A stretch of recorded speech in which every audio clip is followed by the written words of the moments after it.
January is known for being a slow month for gaming because there aren't a lot of titles being released at this time of the year. With holidays just ending and people just coming back to work, it's a chill month for the studios. But there are some good games, some hidden gems you might say, that are being released this time around. So today we'll be looking at 9 of these games, with number 2 being the one I'm most excited about. At number 9, we have Hyper Light Breaker. Hyper Light Breaker is a new 3D roguelike game developed by Heart Machine and will be available for early access on January 14th. It's the successor for Hyper Light Drifter and is set in the same universe as well. The story happens decades before that of Drifter and so will serve as a prequel to the series. As with every other roguelike game, a new biome gets created every time the player dies. The exciting part about this game is that it's a 3D game which is not common for the genre, and it can be played in co-op mode as well with up to 3 friends who can join the lobby, which is even more unheard of in roguelike games. You and your friends will go on a journey to defeat all the regional bosses and finally come face to face with the Abyss King, which is the final boss of the game. Now, if you have played Heart Machine's previous title, which was Solar Ash, which is also set in the same universe, you will find yourself right at home because a lot of the mechanics are built upon the same system. I haven't played that game, but some of my friends have tried it and they said that it was good. So I'm excited to see what Hyper Light Breaker has to offer. The combat and exploration will be the defining feature of the game, and if they do it right, this game might be more successful than any of us might expect. Being delayed several times in 2023, the early access will finally be arriving on January 14th, but will only be available on PC for now.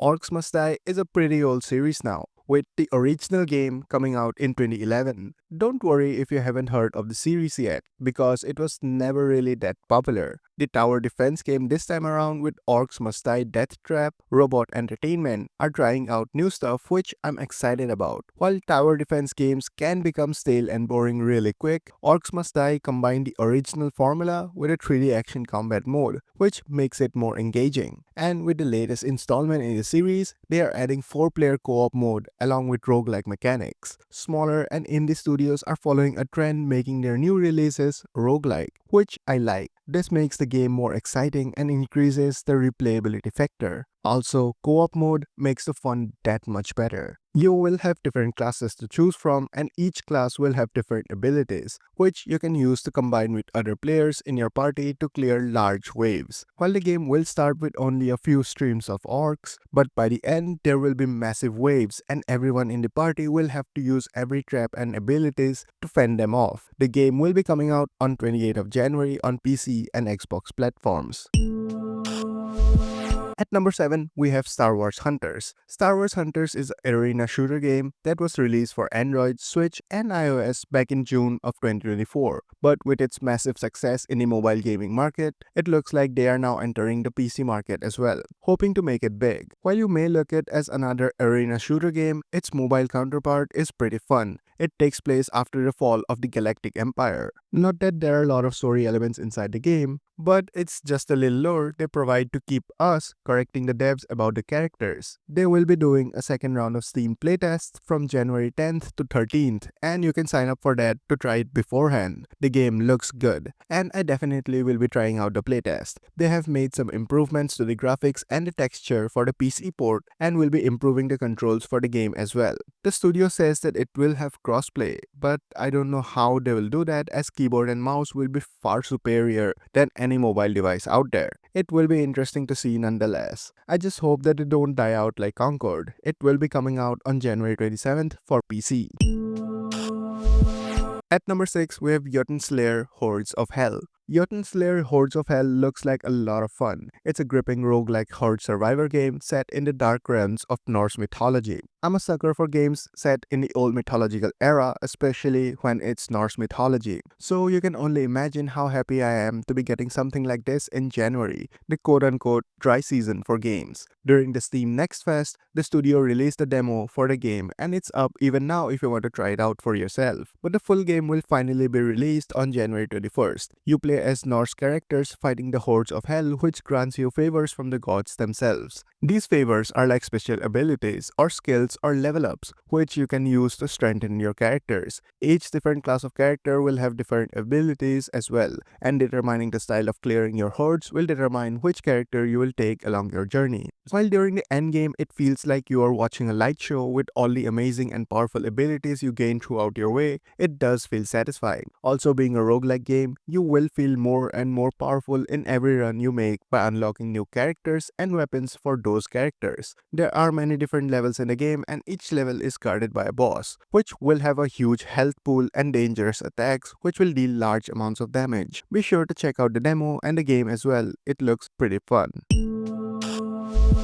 At number 5, we have Sniper Elite Resistance. Sniper Elite Resistance marks a new installment in the popular Sniper Elite series. This game is a spin-off of Sniper Elite 5, which runs in parallel to the main story and revolves around Harry Hawker, an agent of the SOE tasked with killing Nazis. He finds an insidious Wunderwaffe, which can guarantee the victories of the Nazis if they get their hands on it. It features the same health, combat, and the famous slow-mo Mortal Kombat-like bone-breaking kill cams mechanic from its predecessor, but adds propaganda missions where you disrupt the communication of the enemy and spread misinformation, weakening them. It takes place far from the front lines, deep within the heart of occupied France. A secret war. Sniper Elite Resistance is coming out on January 30th for PC, Xbox Series X and S, PS5, and PS4, and will be available on Xpass.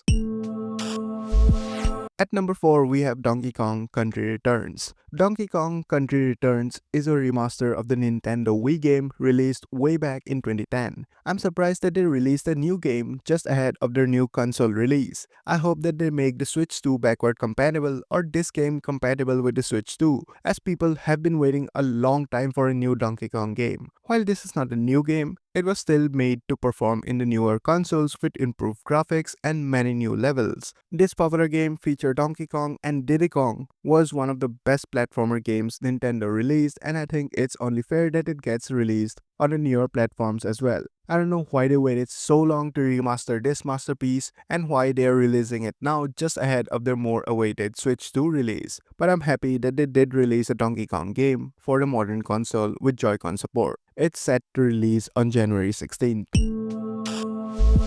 At number 3, we have Aloft. Aloft is a beautiful looking sandbox survival game with floating islands. At first glance, it looks much similar to Zelda Breath of the Wild, and most of the environment is inspired by it, but the gameplay looks significantly different. You transform an island, your base so to say, into a floating ship, which you can use to travel, which is pretty unique. It looks like a game you would play after a stressful day at work, laying down, relaxing, and chilling. Not like any Souls game where you have to fully lock in. The combat does not look too great in my opinion, but these types of games do not rely heavily on combat anyway. Also, it has co-op, so you can team up with your friends and play together with up to 8 players. I believe you can make any island into a floating ship, which you can travel with to newer islands, make weapons, shelter, grow your own gardens, and survive the harsh world. You are also tasked with removing the fungal infection that's been growing on in the lands, destroying the resources. It looks fun from the outside, and I will be trying out the early access on Steam on January 15th. And just like I did with Palworld, I will be having tons of base building battles with my friends, which should be a lot of fun.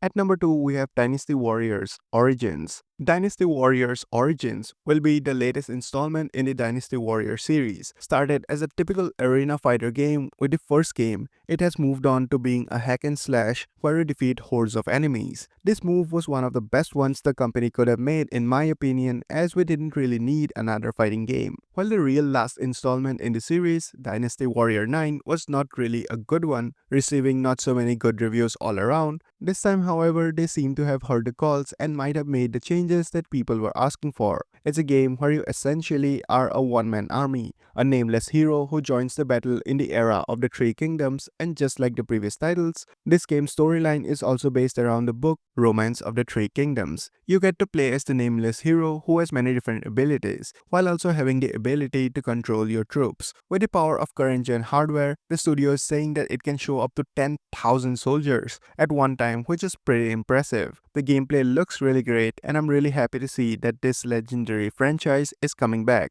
and it might be one of the biggest releases of the first half of the year. It's set to release on 17th of January.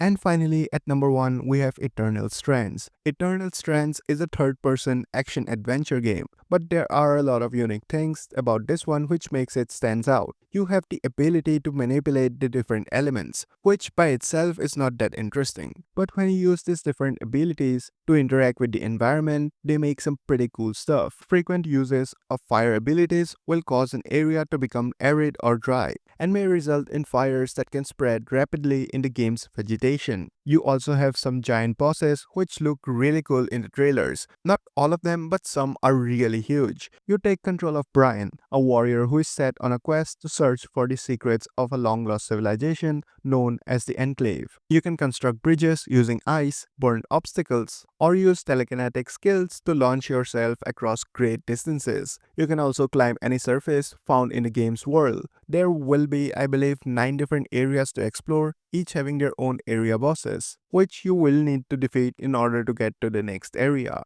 These bosses will require you to scale them and hit their weak spots in order to deal damage. Looking at the trailer, you will see that this game took a lot of inspiration from Zelda Breath of the Wild for the environment and Shadow of the Colossus for the giant bosses. All these makes the game sound really fun. You can try it out when it launches on January 28th for PC, Xbox Series X and S, and PlayStation. And there you have it, 9 of the best games coming out in January. A lot of games by indie developer and studios, which I'm really happy about. Although I'm really excited for Dynasty Warriors Origins. I think it has been a while since the last main game came out. Although there are not a lot of AAA titles coming out during this time of the year, I'm still happy that we are still treated with some of the great games. If you think there should be any other games on the list, let me know in the comments. Hope you liked the video. Hit the like and subscribe button if you did, it helps me out a lot. If you are not interested in any of the games shown in the video, you could watch this video on your screen to see which games were the best coming out of 2024. And who knows, you might find something to play from there. See you in the next one.